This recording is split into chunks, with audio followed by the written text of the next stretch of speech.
মোটেই না। কখনো কি আমাদের মাঝে এ ধরনের কোনো কথা হয়েছে যে তুমি সিগারেট খাও কিনা? আমি কি কখনো তোমায় এই ধরনের কোনো প্রশ্ন করেছি? হিমেল দুই দিকে মাথা নাড়িয়ে বলল। না তো। নয়নতারা আলতো হেসে বলল। তুমি মিথ্যে বলার কথা উঠছে কেন? না আমি কখনো তোমাকে জিজ্ঞেস করেছি তুমি সিগারেট খাও কিনা, আর না কখনো তুমি আমায় মিথ্যে বলেছো যে খাও কিনা।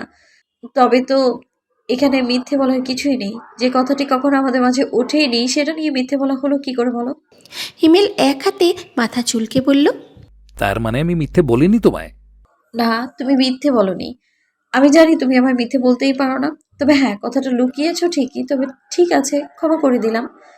আমি যেন কষ্ট না পাই, আমাদের সংসারে যেন কোনো অশান্তি না হয়, সেটা ভেবেই তো তুমি কথাটা লুকিয়েছো, ঠিক আছে? হিমেল বিস্ময় ভরা কণ্ঠে বলল। তুমি রাগ করলে না? নয়নতারা দুই দিকে মাথা নাড়িয়ে বলল। রাগ করলাম না। তোমার উপর রাগ করা যায় না হিমেল। আর এমনিতেই আমার রাগ করার তেমন একটা স্বভাবও নেই। যে মানুষটা আমাকে এত কিছু দিয়েছে তার এই ছোট্ট ভালো লাগাটা আমি তার কাছ থেকে জোর করে কেড়ে নিব না। তবে একটা অনুরোধ করব শুধু। হিমেল মুখ কাচুমাচু করে বলল। জানি কি বলবে। আমি একেবারে হয়তো ছাড়তে পারবো না, তবে চেষ্টা করব। হ্যাঁ, এটাই বলতে চাইছিলাম। আমি তোমাকে জোর করতে চাইনি এ বিষয়ে হিমেল। তবে আমি শুধু বলবো, নিজের ভালোর জন্য হলেও এটা ছেড়ে দাও। তুমি তো শিক্ষিত একজন মানুষ। তুমি জানো এটা কতটা ক্ষতিকর। তোমাকে তো অনেকদিন বাঁচতে হবে। আমার সাথে সংসার করার জন্য বাঁচতে হবে। আমার খেয়াল রাখার জন্য বাঁচতে হবে। আমাকে ভালোবাসার জন্য বাঁচতে হবে, তাই না? হিমেল আলতো হেসে বলল। হ্যাঁ, সেই সাথে এই পরিবারে নতুন কাউকে আনার জন্য বাঁচতে হবে। হিমেল ভেবেছিল ওর এই কথার প্রেক্ষিতে বরাবরের মতো নয়নতারা আজকেও লজ্জা পেয়ে মাথা নামিয়ে নেবে। তবে তেমনটা হলো না। বরং নয়নতারা হিমেলের থেকেও বেশি উৎসাহী গলায় বলল। হ্যাঁ, ঠিক বলেছ। আমারও আবার এবার মনে হয় নতুন কাউকে আনতে হবে। নয়নতারার কথা শুনে হিমেল প্রচণ্ড অবাক হলো। তবে সেই সাথে ভালোও লাগলো। যাক, এই কয়েক মাসে সম্পর্কটার অনেক উন্নতি হয়েছে। ধীরে ধীরে নয়নতারা লজ্জা জড়তা সব কেটে যাচ্ছে। হিমেল উঠে দাঁড়িয়ে আবারও নয়নতারার পাশে বসে ওর কাঁধে মাথাটা এলিয়ে দিয়ে বলল। তবে আর কি, দুজনের যখন সম্মতি আছে তবে রাতের অপেক্ষা করো। হাসানকে অনেক বুঝিয়েছে হিমেল। রোমানা কল করার পর দুদিন যাবৎ শুধু বুঝিয়েই গেছে তো বুঝিয়েই গেছে, কিন্তু কোনো লাভ হয়নি। হিমেল বুঝিয়েই গেছে আর হাসান সমানে আপত্তি করে গেছে। এক পর্যায়ে হিমেল নিজেই বিরক্ত হয়ে গেছে। সেই সাথে এটাও বুঝতে পেরেছে যে এখন হাসানের মনে একটা জেদ চেপে গেছে। কোনো মতেই রোমানাকে আনতে যাবে না। আর এই জেদগুলো বড্ড ভয়ঙ্কর। এই জেদের কারণেই না জানি কত সংসার ভেঙে যায়। তবে হিমেলের বরাবরই এইসব সংসার ভাঙা অপছন্দ। তাই সে নিজের সিদ্ধান্ত মোতাবেকই চলল। নয়নতারা বাদে আর কাউকে কিছু জানালো না। সকালে অফিস যাওয়ার আগে সোজা গেল রোমানার বাড়িতে। হিমেল যে রোমানের বাড়িতে আসছে সেটা রোমানা নিজেও জানে না। দরজাটা খুলল রোমানার ভাবি। হিমেলকে চেনে। হিমেলকে দেখতেই মুখ পাকালো। হিমেলকে ভেতরে আসতে বলল না, সরাসরি রোমানার নাম ধরে ডাকল। রোমানা এসে হিমেলকে দেখতেই অবাক হলো। রোমানার ভাবি রোমানাকে উদ্দেশ্য করে বলল। কয়েক সেকেন্ডের মাঝেই হিমেল বুঝে গেল রোমানা এখানে ঠিক কোন পরিস্থিতির মাঝে আছে। তবে রোমানা খুব বেশি পাত্তা দিল না, বরং মৃদু রাগী গলাতেই ওর ভাবিকে উদ্দেশ্য করে বলল। জানি ভাবি, এসব কথা নতুন করে আর বলতে হবে না। তবে হিমেল যে এসেছে আগে, ওকে তো ভিতরে আসতে বলবে, তারপর তো আমাকে ডাকতে পারতে নাকি? কথাটা বলে রোমানার ভাবি সত্যি সত্যি নিজের ঘরে চলে গেল। হিমেল যেন রোমানার ভাবির মাঝে রোমানার প্রতিচ্ছবিই দেখতে পেল। ওদের বাড়িতে দীপা এলে ওর সাথে এই ব্যবহারই করতো রোমানা। একেই বোধহয় বলে প্রকৃতির প্রতিশোধ। তবে ওই বাড়ির লোকেদের রোমানা যত খারাপ পরিস্থিতির মাঝে রেখেছিল, এখন বোধহয় রোমানা তার থেকেও বেশি খারাপ পরিস্থিতির মাঝে আছে। রোমানার ভাবি চলে যেতেই রোমানা জোরপূর্বক মুখে হাসি ফুটিয়ে তুলে হিমেলকে উদ্দেশ্য করে বলল। ভিতরে এসো হিমেল। হিমেল এলো ভেতরে। রোমানা ওকে সোফায় বসিয়ে বলল। তুমি বসো, তোমার জন্য একটু কফি বানিয়ে আনি। হিমেল ওকে বাধা দিয়ে বলল। না ভাবি, তার কোনো প্রয়োজন নেই। ঘরে ঢোকার আগেই পেট ভরে গেছে। আপনি বসুন, আপনার সাথে কিছু দরকারি কথা আছে। রোমানা আর কোনো কথা বাড়ালো না। হিমেলের পাশের সোফায় বসে বলল। হ্যাঁ বলো, কি বলবে? হিমেল বলল। আমি ভাইয়াকে অনেক বোঝানোর চেষ্টা করেছি, তবে লাভ হয়নি। আপনি যেমন জেদি আপনার স্বামীও তেমন জেদি, বরং এবারে ভাইয়ার জেদটাই বেড়ে গেছে। রুমানা মলিন হেসে বলল। বুঝতে পেরেছি, নিজের হাতে নিজের দুর্ভাগ্যকে টেনে এনেছি। হিমেল রুমানাকে কথার মাঝপথে থামিয়ে দিয়ে বলল। দাঁড়ান, আগে এত দুর্ভাগ্যের কথা আনতে হবে না। আমি যা বলছি সেটা শুনুন। এখন দূরে আছেন জন্য ভাই এত বেশি রেগে আছে, কাছে গেলে আর এত রেগে থাকতে পারবে না। বিকেলে বাড়ি চলে যাবেন। রুমানা আবারও মলিন হেসে বলল। তার আর দরকার নেই, তোমার ভাইয়াই তো আর আমায় চায় না। গিয়ে কি করব বলো? সেই তো অপমান করে তাড়িয়েই দেবে। হিমেল মৃদু বিরক্তিকর গলায় বলল। আজে বাজে কথা বাদ দিয়ে যা বললাম সেটাই করুন। বলছি তো দূরে আছেন জন্য রাগ করে আছে, কাছে গেলে আর রেগে থাকতে পারবে না। তাও বেশি রাগারাগি করলে ঘরে ঢুকে জড়িয়ে ধরবেন, ঠিক হয়ে যাবে। রুমানা ভ্রু কুঁচকে বলল। তুমি কিভাবে বুঝলে এটা করলে ঠিক হয়ে যাবে? তার কারণ আমি রেগে থাকলে আমার বউ এসে আমায় একবার জড়িয়ে ধরলে আমি ঠান্ডা হয়ে যাব, তাই। এসব আপনি বুঝবেন না, আপনি তো মেয়ে মানুষ। আপনি মেয়ে মানুষের কাজ ভালো বুঝবেন, আমি ছেলে মানুষ, ছেলেদের কাজ ভালো বুঝবো। তবে যাওয়ার আগে আমার আপনাকে কিছু বলার আছে। রুমানা ভ্রু কুঁচকে বলল। কি? হিমেল এবারে বেশ গুরুতর ভঙ্গিতে বলল। আপনি কি সত্যি নিজের ভুলটা বুঝতে পেরে ভালো হয়ে গেছেন, নাকি ঠেলায় পড়ে চুপ হয়ে গেছেন? কোনটা ঠিক? রুমানা মলিন হেসে বলল। ঠেলায় পড়ে নিজের ভুলটা বুঝতে পেরেছি হিমেল। আসলে যাদেরকে নিয়ে গর্ব করতাম তারা আমার সেই গর্ব ভেঙে চুরে দিয়েছে। দেখুন ভাবি, একটা কথা আপনাকে পরিষ্কারভাবে জানিয়ে দিই। এই একবারই কিন্তু আপনি আমার থেকে সাহায্য পাবেন। পরের বার এমন ভুল করলে কিন্তু আমাকে আর পাবেন না। বারবার আমার ভাইকে এত কষ্ট পেতে দেখতে পারবো না। তাই বলছি, এখনো সময় আছে, ভালো হয়ে যান। রুমানা অসহায় গলায় বলল। হাসান ছাড়া এখন আমার কাছে আর কিছুই নেই। আমি তোমাকে বোঝাতে পারবো না হিমেল, আমি কতটা অসহায়। হাসানের ভালোবাসা মনে করে প্রতি মুহূর্তে আমি অপরাধী বোধে ভুগছি। বিশ্বাস করো হিমেল, আমি আমার ভুলটা বুঝে ঠিক খুব ভালো করে। হিমেল বসা থেকে উঠে দাঁড়িয়ে বলল। ঠিক আছে, বিকেলে বাড়ি চলে যাবেন, আমাকে অফিসে যেতে হবে। হিমেল চলে যেতে ধরলে এক ভদ্রলোক এসে হিমেলের সামনে দাঁড়ালো। উনি রুমানার বাবা। ভদ্রলোক ভ্রু কুঁচকে হিমেলকে বলল। হঠাৎ তুমি? রুমানা তাড়াহুড়ো করে গলায় বলল। হিমেল আমাকে ফিরে যাওয়ার কথা বলতে এসেছে বাবা। ভদ্রলোক হিমেলের দিকে তাকাতেই হিমেল সালাম দিল। সালামের জবাব দিয়ে তিনি গম্ভীর গলায় বললেন। তোমার ভাই কোথায়? হাসান হাসেনি? হিমেল বেশ স্বাভাবিক গলায় বলল। না, আসেন। তোমাকে আনার জন্য পাঠিয়েছে। না, আমাকে ও পাঠেনি, আমি নিজ থেকে এসেছি। আপনার কি কোনো অসুবিধা হচ্ছে? অসুবিধা তো অবশ্যই আছে। বাড়ির বউকে তো এভাবে তোমরা যখন তখন অপমান করে বাড়ি থেকে বের দিতে পারো না। আমরা বের করে দিইনি আপনার মেয়েকে, উনি নিজেই বাবার বাড়ি গরম দেখিয়ে বেরিয়ে এসেছে। বেরিয়ে এসেছে না, তোমরা বাধ্য করেছো। তোমাদের জন্য তো বারবার আমরা বিপদে পড়তে পারবো না, তাই না? হিমেল নিজের ডাকটা সংযত করে বলল। দেখুন আঙ্কেল, প্রথমত আপনার মেয়েকে কেউ অপমান করে বের করে দেয়নি, উনি নিজের ইচ্ছেতে বাড়ি থেকে বের হয়ে এসেছেন। আর দ্বিতীয়ত, উনার আপনাকে নিয়ে খুব আত্মবিশ্বাস ছিল যে আপনি সারা জীবন ওনাকে পালবেন। তবে এবার তো উনি বুঝতে পেরেছেন যে উনি আপনাদের বিপদের কারণ। সময় মতো যদি মেয়েকে একটু বোঝাতে পারতেন, তবেই বিপদেও পড়তে হতো না। রুমানা নিজের বাবাকে উদ্দেশ্য করে বলল। থাক না বাবা এসব কথা, আমি বুঝতে পেরেছি কোনটা আমার আসল জায়গা হবে। চলে যাব আমি এখান থেকে, আর দোষ আমারই ছিল। হিমেল নিজেই রুমানাকে উদ্দেশ্য করে বলল। বুঝতে পেরেছেন, ভালো কথা। সারা জীবন যেন এই কথাটা মনে থাকে। একবারই সাহায্য করছি, পরের বার থেকে এমন কিছু হলে আর খুঁজেই পাবেন না আমায়। বারবার সুযোগ হিমেল দেয় না। আসছি, সময় মতো চলে যাবেন। হাসানের বাড়ি ফিরতে ফিরতে রাত 10টা মতন বাজলো। ঘরের সামনে আসতেই দেখলো ভেতরে লাইট জ্বলছে। প্রথমে একটু অবাক হয়েছিল, পরে ভাবলো হয়তো ওর মা এসে ঘর গুছিয়ে দিয়ে গেছে আর লাইট বন্ধ করতে ভুলে গেছে। তাই আর খুব বেশি মাথা ঘামালো না। ঘরে ঢুকতেই ভিতরে রুমানাকে দেখে চমকে উঠল হাসান। মুখ দেখেনি, তবে পেছন থেকে দেখেই চিনতে পেরেছে রুমানা ঘর গোছাচ্ছে। হাসানের প্রথমে নিজের চোখ দুটোকে বিশ্বাস হলো না। ভাবলো ও ভুল দেখছে। সারা দিন তো রুমানাই ঘোরে মাথার ভেতরে, সেই জন্য হয়তো এমন হচ্ছে। তবে যদি ভুল দেখতো এতক্ষণ তো থাকার কথা না। এখনও দেখে যাচ্ছে, নড়াচড়াও করছে। তুমি এখানে কি করছো? হাসানের অবিশ্বাস্য কণ্ঠটা রুমানার কানে যেতেই চট করে ঘুরে দাঁড়ালো। হাসানকে দেখতেই একটু অস্বস্তি হলো। তবে এখন তো রুমানার অস্বস্তি হলে চলবে না।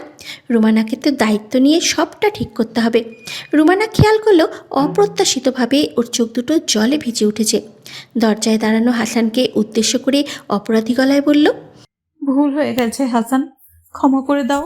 ফিরে এসেছি আমি, আর ফিরিয়ে দিও না আমাকে। তুমিও যদি আমাকে ফিরিয়ে দাও কোথায় যাব আমি বলো? আমি যে ভুলটা করেছিলাম, দয়া করে তুমিও সেই একই ভুলটা করো না। হাসান কোনো উত্তরই দিতে পারল না। কী উত্তর দেবে বুঝে উঠতে পারছে না। একেই তো রুমানাকে হঠাৎ করে এখানে দেখে বিশ্বাসই হচ্ছে না, তার উপরে আবার রুমানার এইভাবে ক্ষমা চাওয়া। হাসানকে চুপ করে থাকতে দেখে রুমানা নিজেই ওর দিকে এগিয়ে গেল।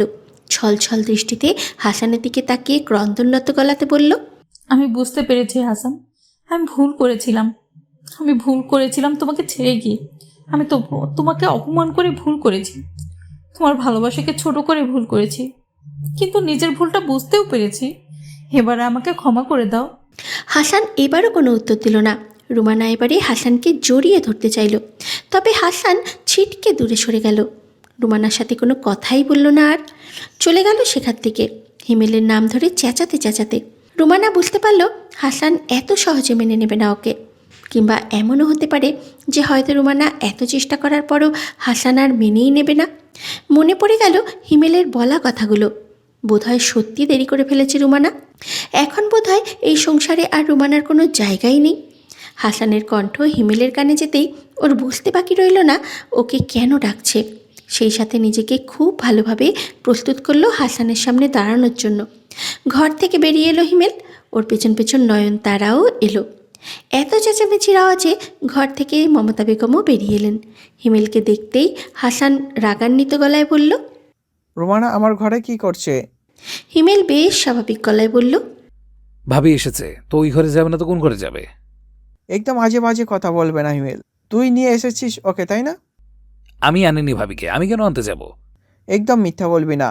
আমি খুব ভালো করে বুঝতে পারছি যে তুই ওকে নিয়ে এসেছিস, কেননা তুই চাস যে এই সম্পর্কটা ঠিক হয়ে যায়। হিমেল এবারের কিঞ্চিত বিরক্তিকর গলায় বলল। না ভাই, আমি আনিনি ভাবিকে, ভাবি নিজে এসেছে। ততক্ষণে সেখানে রুমানাও চলে এসেছে। হাসানকে হিমেলকে দোষারোপ করতে দেখে নিজেই পেছন থেকে মিনমিনে গলায় বলে উঠল, হিমেলের কোনো দোষ নেই হাসান, আমি নিজ থেকে এখানে এসেছি। রুমানা কথাটা বলতেই হাসান অগ্নি দৃষ্টিতে ওর দিকে তাকিয়ে আঙুল উঁচিয়ে শাসনই বলল, ইউ জাস্ট শাট আপ। তোমার থেকে আমি কিছু শুনতে চাইনি। তোমার সাথে তো আমার কোনো কথাই নাই। হাসানের এক ধমকেই রুমানা চুপ করে গেল। হাসান পুনরায় হিমেলকে উদ্দেশ্য করে বলল, যেমন নিজে নিজে এসেছিস তেমন আবার ফেরত দিয়ে আয়। আমি খুব স্পষ্টভাবে তোকে সবটা জানিয়েছিলাম মেল, যে আমার পক্ষে এই সম্পর্কটা আর এগিয়ে যাওয়া সম্ভব না। ভাইয়া, এত রাগারাগি করা ঠিক না। যা ঝামেলা হয়েছে মিডিয়া নাও ঘরে গিয়ে, এইভাবে অযথা আমাদের সামনে ঝামেলা করো না। ঘরে গিয়ে দুইজন মিলে সমাধান করার মতন আর কিছু অবশিষ্ট নেই হিমেল। রোমানা খুব ভালো করেই জানতো যে ও ফিরে এলে আমি ওকে গ্রহণ করব না, আর সেটা ও চলে যাওয়ার সময়ও আমি ওকে স্পষ্টভাবে জানিয়ে দিয়েছিলাম। এই 2 মাস যখন ওর আমাকে কোনো প্রয়োজন হয়নি, আশা করি বাকি জীবনও প্রয়োজন হবে না। ওর বাবা আছে তো, সারা জীবন বসিয়ে খাওয়ানোর ক্ষমতা আছে ওনার। হিমেল কিছু বলার আগেই এবারে পেছন থেকে রুমানা ক্রন্দনরত গলায় বলল, খাওয়াবে না ওরা আমায় হাসান? এই 2 মাসেই আমি বেশি হয়ে গেছি ওদের কাছে। সত্যি, তুমি ঠিক বলেছিলে, এটাই আমার আসল বাড়ি। ওই বাড়িতে কেউ আমাকে সাহায্য করতে পারছিল না। সেটা একান্ত তোমার ব্যক্তিগত ব্যাপার রোমানা, তবে আমি তোমায় স্পষ্ট করে একটা কথা বলে দিচ্ছি, আমি তোমার সাথে থাকবো না। রুমানা খুব অপমানিত বোধ করল। সবার সামনেই হাসানোকে কত বাজেভাবে অপমান করেছে। এর আগে কখনো এমনটা হয়নি। হাসান তো অন্যদেরই রুমানাকে কিছু বলতে দেয়নি, আর সেখানে আজ নিজেই সবার সামনে এইভাবে রুমানাকে ছোট করবে, এটা হতেই পারে না। তবে আজ এত মান সম্মানের দিকে তাকালে চলবে না। হাসানের কাছে ঠিক যতটা ছোট হলে নিজের সংসারটা বাঁচানো যায় ততটাই ছোট হতে হবে। রুমানা সরাসরি হাসানের পায়ের কাছে বসে পড়ল, হাত জোর করে ক্ষমা চেয়ে বলল, আমাকে আর একটা সুযোগ দাও না হাসান। আমার তো অনেক অপরাধ ক্ষমা করে দিয়েছো, অনেক সুযোগ দিয়েছো আমায়, তবে শেষ একটা সুযোগ দিতে পারবে না? আমি তো বলছি আমি ভুল করেছিলাম, তুমিও তাই বলে সে একই ভুলটা করবে? এবারে যে সংসারটা তাহলে ভেঙে যাবে। বিশ্বাস করো, আমার যাওয়ার আর কোনো জায়গা নেই। হাসান তাচ্ছিল্য গলায় বলল, আর ঠিক নেই, সেই কারণে তুমি নিজের ভুলটা বুঝতে পারছো। তুমি কি আমাকে ভালোবেসে এখানে ফিরে আসোনি রোমানা? তোমার থাকার সমস্যা হচ্ছিল, তোমার কথা শুনতে হচ্ছিল, তোমার যাওয়ার কোনো জায়গাই নেই, সেই জন্যই তোমার আমার কথা মনে পড়েছে, মানে বুঝলে? ঠালাই পরে তুমি এসেছো আমার কাছে। রুমানা ক্রন্দনরত গলায় বলল, হ্যাঁ আমি মানছি, এগুলোর জন্যই আমি এখানে এসেছি। তবে আরেকটা কারণও আছে হাসান। আমি তোমার গুরুত্বটা বুঝতে পেরেছি হাসান। সবার থেকে অবহেলা পাওয়ার পর আমি তোমার ভালোবাসাটা অনুভব করতে পেরেছি। আমার ভুলটা বোঝার জন্য কিছু তো একটা ঘটতে হতো আমার সাথে, তাই না? হাসান আবারও তাচ্ছিল্য গলায় বলল, দেখেছো, তুমি নিজেও অস্বীকার করতে পারলে না যে আমার প্রতি ভালোবাসা থেকে তুমি আবার আমার কাছে ফিরে এসেছো। দয়া করে আমাকে আর ব্যবহার করো না। অনেক ব্যবহার করেছো আমাকে, এবার একটু শান্তিতে থাকতে দাও। রুমানা এবারে 2 হাতে হাসানের পা জড়িয়ে ধরে বলল, এমন করে বলো না হাসান। দেরিতে হোক, যেভাবে হোক, আমি তো আমার ভুলটা বুঝতে পেরেছি। ক্ষমা করে দাও আমায়। তুমি বলো, আমি যদি আমার ভুলটা উপলব্ধি নাই করতাম, তবে কি আমি রুমানার পায়ে পড়ে তোমার ভালোবাসা বুঝতে পেরেছি আমি হাসান? তবে হয়তো আমার অহংকারের জন্য সেসব চাপা পড়ে গিয়েছিল। ভবিষ্যতে যে তুমি আবার এমন করবে না, তার কি কোনো নিশ্চয়তা আছে? রুমানা আত্মবিশ্বাসের সাথে বলল, আমি আর কখনো এমনটা করব না। তোমার মনে হয় আমি আর এমন করব? আমি জানি এবারে আর কোনো ভুল করলে একেবারের জন্য তোমায় হারিয়ে ফেলবো আমি। মমতা বেগম বরাবরই অপছন্দ করেন রুমানাকে।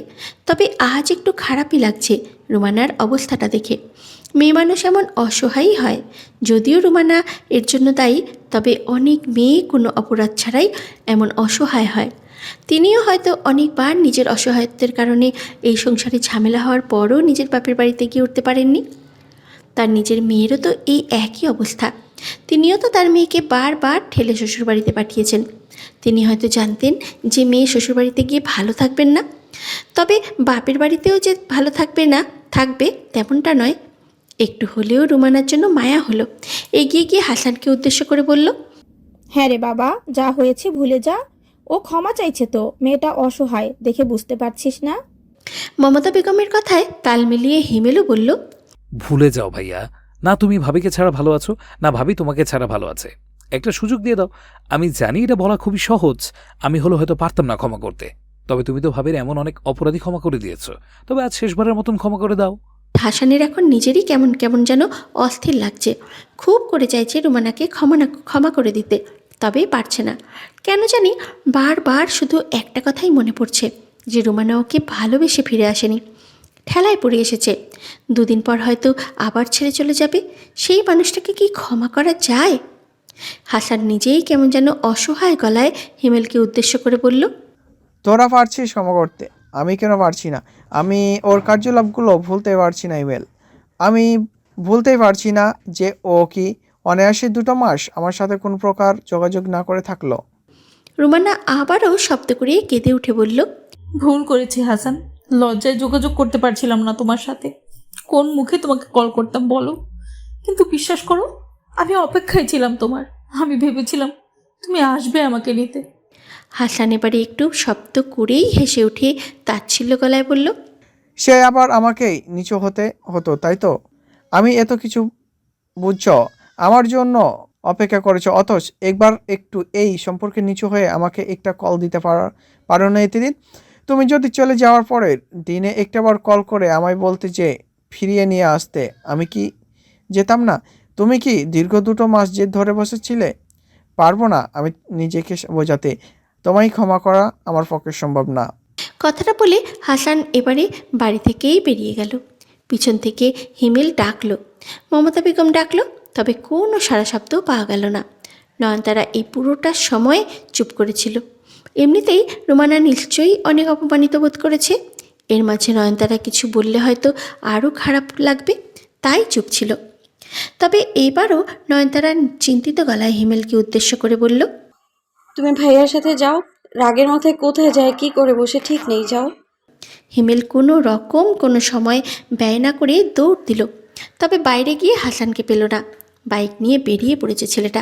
হিমেল একবার ভাবল ও যাবে, তবে বাইক বের করতে করতে হাসান বহু দূর চলে যাবে, খোঁজ পাবে না। হিমেল ভেতরে চলে এলো।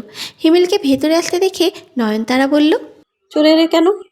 আমি যেতে যেতে ভাইয়া চলে গেছে বাইক নিয়ে, ধরতে পারতাম না। তাহলে একটা কল করো। না থাক, এখন কল করি না, বাইকের উপর আছে, কিছুক্ষণ পরে কল করব। মেঝেতে বসা রুমানা কাঁদতে কাঁদতে হিমেলকে উদ্দেশ্য করে বলল, আমার ফেরাটা উচিত হয়নি হিমেল। তোমরা সবাই আমাকে সুযোগ দিয়ে কি করবে? যার সুযোগ দেওয়ার দরকার ছিল সেই তো দিল না। হিমেল নিজে এবারে রাগান্বিত গলায় বলল, কি দরকার ছিল মাতব্বরি করে ঝামেলাগুলো করার? বুঝিয়েছিলাম না 1000 বার করে বাপের বাড়িতে বেশি দিন টিকতে পারবেন না। মিলল তো আমার কথা। বুদ্ধি যখন হাঁটুর নিচে থাকে তাহলে অন্য কেউ পরামর্শ দিলে তো একটু শুনতে পারেন। নয়নতারা ইশারায় হিমেলকে থামতে বলল, না হলে হিমেল হয়তো আরও কিছু বলতো। রুমানাকে দেখে তো এখন নয়নতারারও খারাপ লাগছে, বুঝতে পারছে ভুল করেছে। তবে রুমানা এখন সত্যিই অসহায়। এতটা অসহায় তো কোনো এক সময় নয়নতারা নিজেও ছিল না, কারণ ওই বাড়িতে সব সময় নয়নতারার বাবা ছিল। যে কোনো পরিস্থিতিতে নয়নতারাকে একা অনুভূত হতে দেয়নি। তবে রুমানার পাশে তো এখন ওর নিজের বলতে কেউ নেই। নয়নতারা হিমেলকে উদ্দেশ্য করে বলল, তুমি ভাইয়াকে কল করে দেখো না, খুঁজে পাও কিনা। মাথা ঠান্ডা হলে বাড়ি ফিরে আসতে বলো, নইলে তুমি গিয়ে নিয়ে এসো। হিমেল একটু তেতে উঠে বলল, ফোন ধরলে তো খোঁজ নেব, জানি ধরবে না ফোন। বাড়ি ফিরবে ভোরের দিকে। যাও ঘুমিয়ে পড়ো। মা তোমাকেও বলছি ঘুমিয়ে পড়ো দয়া করে। এখন আর আমাকে কিছু বলতে আসবে না, মাথা অতিরিক্ত গরম আছে। ওদেরকে কথাগুলো বলে হিমেল এবারে রুমানাকে উদ্দেশ্য করে বলল, আপনিও কান্নাকাটি ছেড়ে দিয়ে ঘরে গিয়ে ঘুমন। ও, আগেই ঘুমাবেন না, আগে ভাবুন ভাইয়া বাড়ি ফিরলে কি করে কি বোঝাবেন। ভালো লাগে না এইসব অশান্তি। সংসার করতে জানে না, এসেছে সংসার করতে। আরও বিড়বিড় করে কী সব বলতে বলতে নিজের ঘরেই চলে গেল। নয়নতারা এবার রুমানাকে সান্ত্বনা দিয়ে বলল, কাঁদবেন না ভাবি, ঘরে গিয়ে ঘুমিয়ে পড়ুন, ভাইয়া ঠিক ফিরবে। আমার সংসারটা বোধহয় হবে না নয়নতারা। তুমি খুব ভালো জানো তো সংসার কিভাবে করতে হয়, সেটা তুমি জানো, তবে আমি জানি না। সেজন্য তোমার সংসারটা খুব সুন্দরভাবে চলছে, আর আমার সংসারটা দেখো ভাঙতে বসেছে, ভেঙেই গেছে হয়তো। নয়নতারা রুমানাকে আবারও সান্ত্বনা দিয়ে বলল, কিছু হয়নি ভাবি, ভাইয়ার মাথা এখন গরম আছে, এমনিতেই রাগ কমে যাবে, আপনি যান। রুমানা নিজের ঘরের উদ্দেশ্যে পা বাড়ালো। মমতা বেগম নয়নতারাকে উদ্দেশ্য করে বললেন, ও নয়ন, আমাকে একটু ঘরে রেখে আসো তো, আমার শরীরটা খারাপ লাগছে। নয়নতারা তাড়াহুড়ো করে গিয়ে মমতা বেগমকে ধরে আনলো। কি হয়েছে মা, শরীর খারাপ করেছে? হিমেলকে ডাকবো? লাগবে না, তুমি শুধু আমাকে একটু ঘরে দিয়ে আসো, হাঁটতে পারছি না। মমতা বেগমকে ধরে ধরে ওনার ঘরে নিয়ে গেল নয়নতারা। বিছানার উপরে শুইয়ে দিল। খেয়াল করলো মমতা বেগম একটু ঘামছেন। নয়নতারা আগে ফ্যানটা চালু করে দিল। আবার এগিয়ে এসে পাশে বসলো মমতা বেগমের। ওড়না দিয়ে ওনার ঘাম মুছে দিল নয়নতারা। ঘাম মোছা শেষে মাথায় একটু হাত বুলিয়ে দিল। মা, বেশি শরীর খারাপ লাগছে, হিমেলকে ডাকি? চলুন ডক্টরের কাছে নিয়ে যাই। মমতা বেগম আঁতকে উঠে বললেন, না না, হিমেলকে ডেকো না, ওই জন্যই তো ওকে ডাকতে চাইছি না, ডাক্তারের কাছে নিয়ে যাবে বলে। ও মা, ডক্টরের কাছে নিয়ে গেলে সমস্যা কি? ডাক্তারের কাছে নিয়ে গেলে আবার কতগুলো টাকা খরচ হবে তুমি জানো? ডাক্তার তো খালি কি সব পরীক্ষা নিরীক্ষা করায় আর এক বস্তা ওষুধ দেয়, কিছু তো বলেও না। ছেলেটার হাতে আমার টাকা নেই এখন, দরকার নেই এত টাকা খরচ করার। আমার কাছে আছে তো, আমি কালকেই বেতন পেয়েছি, হিমেলের চাপ হবে না। দাঁড়ান আমি ডাকি ওকে। নয়নতারা ডাকতে চাইল, তবে মমতা বেগম ওকে কোনো মতেই ডাকতে দিলেন না। নয়নতারা কিছুক্ষণ ওনার পাশে অমনিই বসিয়ে থাকলো। মমতা বেগমের শরীরটা এখন একটু ভালো লাগছে। চোখ তুলে তাকিয়ে নয়নতারাকে উদ্দেশ্য করে বলল, তুমি যাও ঘুমাও, ছেলের বউকে সারা রাত জাগিয়ে শাশুড়ির পাশে বসিয়ে রেখে বদনাম করতে পারবো না নিজের। আমি কি বলেছি মা বদনাম করবো আপনার? আপনার সাথে থাকি আজ রাত আমি, যদি কোনো দরকার হয়। মমতা বেগম ভ্রু কুঁচকে বললেন, মন থেকে কথাটা বললে নাকি রুমানার মতন লোক দেখানো? অবশ্য রুমানা লোক দেখানোর জন্যই কখনো বলেনি। নয়নতারা আলতো হেসে বলল, না মা, মন থেকেই বলেছি। আপনার শরীর কি এখন বেশি খারাপ লাগছে? আমি কি একটু গামছাটা ভিজিয়ে এনে চোখ মুখ মুছে দেব? দেবে, দাও। নয়নতারা সঙ্গে সঙ্গে গামছাটা ভিজিয়ে এনে মমতার বেগমের মুখ হাত পা সব সুন্দরভাবে মুছে দিল। সবশেষে ওনার গায়ের পরে একটা পাতলা চাদর দিয়ে আবারও পাশে বসে বলল, এখন ভালো লাগছে মা? হ্যাঁ, এবারে ভালো লাগছে। তুমি এখন যাও, লাইটটা বন্ধ করে দাও, আমি একটু ঘুমোই। নয়নতারা সন্দেহ প্রকাশ করে বলল, সত্যি যাবো আমি? থাকি আমি এখানে মা? মমতা বেগম এবার একটু গম্ভীর গলায় বলল, না, কোনো দরকার নেই, আমার বিছানায় আমি কাউকে থাকতে দেই না। আর কিছু বলার সাহসই পেল না নয়নতারা। উঠে চলে যেতে নিলে মমতা বেগম আবারও গম্ভীর গলায় ওকে ডেকে উঠলেন। নয়নতারা সঙ্গে সঙ্গে থেমে আবার এগিয়ে গেল ওনার দিকে। মমতা বেগম ইশারায় নয়নতারাকে একটু ঝুঁকতে বললেন। নয়নতারা ভাবল বোধহয় কিছু বলবেন আবার। তবে অবাক করার বিষয় হলো মমতা বেগম নয়নতারার মাথায় হাত বুলিয়ে দিয়ে একটু আদর করলেন। নয়নতারাকে হা করে নিজের দিকে তাকিয়ে থাকতে দেখে মমতা বেগম বললেন, দোয়া করে দিলাম যেন তুমি সারা জীবন এমনই থাকো। আমি এটা স্বীকার করব যে শাশুড়ির সেবা সব বউরা করে না, তবে তুমি করেছো। যাও ঘুমিয়ে পড়ো এখন। নয়নতারা আর কিছু বলল না, আলতো হেসে সেখান থেকে চলে গেল। ফোন কেন ধরো না তুমি আমার? নাফিসার প্রশ্নের প্রেক্ষিতে সোহান রাগান্বিত গলায় বলল, আমি এখানে চিন্তায় মরছি, তোমার সাথে কলে অযথা গল্প করার সময় নেই আমার হাতে। চাকরি তো নেই, তবে সময় থাকবে না কেন হাতে? কি করো সারাদিন? আবার ওখানে বিয়ে করে সংসার করেছো না তো? একটা বিয়ে করেই তো ভুল করেছি, আমি কি পাগল নাকি যে আবার বিয়ে করতে যাব? বলা তো যায় না, এবার হয়তো তোমার থেকেও ভয়ঙ্কর কাউকে পেলাম। নাফিসার মাথাটা তো গরম হলো ঠিকই, তবে আপাতত এই প্রসঙ্গে আর কথা চলতে চাইল না। যা বলার জন্য কল করেছে সেটাই বলল। শোনো, তোমার মায়ের মাথার ভেতর একটা কথা খুব ভালোভাবে ঢুকিয়ে দেবে যে আমি আমার বাপের বাড়ি থেকে কোনো টাকা আনতে পারবো না। তুমি জানো না আমার সম্পর্ক কেমন সবার সাথে? উনি কোন আক্কেলে তারপরও আমাকে বলে টাকা আনার কথা। বিয়ের আগে কি চুক্তি করেছিলাম নাকি যে তোমার চাকরি থাকবে না আর আমি বাপের বাড়ি থেকে টাকা এনে তোমাকে বসিয়ে বসিয়ে খাওয়াবো? আমি মাকে অনেক আগেই বারণ করেছি, তারপরও যদি মা তোমাকে সমানে একই কথা বলে থাকে তবে আমার কিছু করার নেই। এখান থেকে তো আমি আর সব কিছু সামলাতে পারবো না, তাই না? তুমি দয়া করে একটু মুখটা বন্ধ রাখলেই তো হয়। নাফিসা তেতে উঠে বলল, সবসময় আমাকেই কেন মুখ বন্ধ রাখতে বলো? এভাবে তোমার মাকে বলেছো কখনো? মায়ের বেলায় গিয়ে গিয়ে তুমি মিনমিন করে কথা বলো, ভেজা বিড়াল হয়ে যাও, আর যত গর্জন সব আমার বেলায় বের হয়, তাই না? সোহান বিরক্তিকর গলায় বলল, ঠিক এইসব কারণেই আমি তোমার কল ধরি না। এমনিতেও চাকরির জন্য মাথা সারাদিন ঘোরে, তার মাঝে তোমার এই বকবক শুনতে মন চায় না তো আমার। সোহান রাগী গলায় বলল, মাথা খারাপ তোমার? আমি নিজে এখানে চাকরি পাচ্ছি না, তোমাকে কেন আনতে যাব? দেশে আসো, চুপচাপ থাকো, খেতে পারছো অন্তত। এখানে তো কিছুদিন পর খেতেও পারবে না। ও আচ্ছা, এবার বুঝতে পারছি আমি সব কিছু। সত্যি করে বলো তো, আদৌ তোমার চাকরি গিয়েছে নাকি তুমি আমাকে ওখানে নিয়ে যাবে না এই জন্য এসব অজুহাত দেখাচ্ছ? তোমার মা এসব শিখিয়েছে, তাই না? সোহানের সহ্যের সীমা পেরিয়ে গেল। তাই বলে এই বিষয়ে সোহান মশকরা করবে? যদি নাফিসাকে নিজের কাছে আনার ইচ্ছে না থাকে তবে সরাসরি বলে দেবে।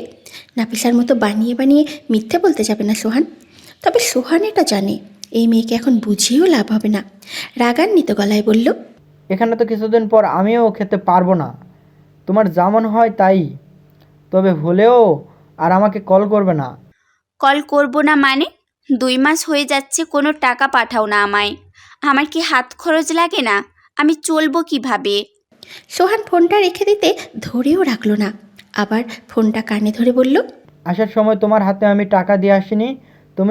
তুমি যখন দেখছো আমার চাকরি নেই তখন কি একটু বুঝে শুনে খরচ করতে পারো না? 20,000 টাকা তোমার হাতে দিয়ে এসেছিলাম আমি। নাফিসা, কি করছো টাকাগুলো? নাফিসা একটু আমতা আমতা করে বলল, একটা কানের দুল বানিয়েছি। খুব ভালো করেছো, এখন যদি কিছুর প্রয়োজন হয় আবার কানের দুলটা বিক্রি করে সেই টাকা দিয়ে কিনে নিও। কথাটা বলে সোহান কলটা কেটে দিল। নাফিসা আবারও কল করলো, তবেই নাম্বারটা বন্ধ পেল। নাফিসা এখন কী করবে বুঝে উঠতে পারছে না। এদিকে সোহানও ওকে পাত্তা দিচ্ছে না, কল করলে কল ধরে না, টাকা পাঠাচ্ছে না। আর বাড়িতে সোহানের মা সমানই বলে যাচ্ছেন, আরে টাকা কি গাছে ফলে? ওই বাড়ির ত্রিসীমানায় গেলেও আকবর সাহেব ওকে ঘাড় ধাক্কা দিয়ে বের করে দেবে। টাকা দেবে এই ভাবনা তো দূরের কথা, কী যে বিপদে পড়েছে নাফিসা সেটা শুধু ও নিজেই জানে। সত্যি বলতে আগে যদি বলতো সোহানকে বিয়ে করলে এত ঝামেলা হবে, তবে এত কষ্ট করে কখনোই সোহানকে পটাতই না। ভোরের দিকে হাসান ফিরল বাড়িতে। হাসান ঘড়িতে সময়টা দেখতেই বুঝতে পারল এতক্ষণে বাড়ির অন্য কেউ না উঠলেও নয়নতারা ঠিক ঘুম থেকে উঠে পড়েছে। মেয়েটা অনেক সকাল সকাল ঘুম থেকে উঠে রান্নাবান্না করে। কলিং বেল বাজাতে মন চাইল না হাসানের, কেননা জানে কলিং বেল বাজালেই এখন রোমানা এসে দরজাটা খুলে দেবে, আর আপাতত রোমানার মুখোমুখি হতে ইচ্ছে করছে না। বাধ্য হয়েই হাসান নয়নতারার নাম্বারে কল করলো। নয়নতারা ফোনটা রিসিভ করেই উদ্বিগ্ন গলায় বলল, কোথায় আপনি ভাইয়া? সারাত কোথায় ছিলেন? চিন্তা করছিলাম তো আমরা। দরজা খোলো নয়নতারা, আমি বাইরে আছি। নয়নতারা ব্যস্ত গলায় বলল। এখনই খুলছি ভাইয়া। নয়নতারা তাড়াহুড়ো করে গিয়ে দরজা খুলল। সামনে হাসানকে দাঁড়িয়ে থাকতে দেখে চিন্তিত গলায় বলল। কোথায় ছিলেন ভাইয়া সারা রাত? একবার ফোনটা তো রিসিভ করা লাগে বলুন। আমরা তো চিন্তা করছিলাম সবাই। নয়নতারার সাথে অযথা রাগারাগি করে কোনো লাভ নেই। মেয়েটা নিতান্তই ভদ্র, তাই ওর সাথে অভদ্র আচরণ করা ঠিক হবে না। তাই হাসান জোরপূর্বক হলেও মুখে একটু হাসি ফুটিয়ে তুলে বলল। এমনি বাইরে কোথাও একটা ছিলাম, আর আমাকে নিয়ে এত চিন্তা করতে হবে না। যার তার জন্য আমি মরবো না। এসব কি কথা ভাইয়া? মরতে যাবেন কেন? আপনি ঘরে গিয়ে হাত মুখ ধুয়ে নিন, আমি খাবার দিচ্ছি আপনাকে। সারাত বোধহয় খাননি কিছুই।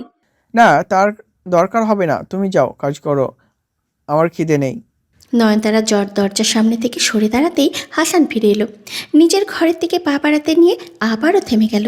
পিছন ঘুরে তাকিয়ে নয়নতারাকে উদ্দেশ্য করে বলল। রোমানা কোথায়? নয়নতারা আমতা আমতা করে বলল। মানে ভাইয়া, ভাবি তো ঘরেই আছে। অন্য কোন ঘরে থাকার ব্যবস্থা করে দিতে পারোনি? এটা কি করে করি বলুন তো ভাইয়া?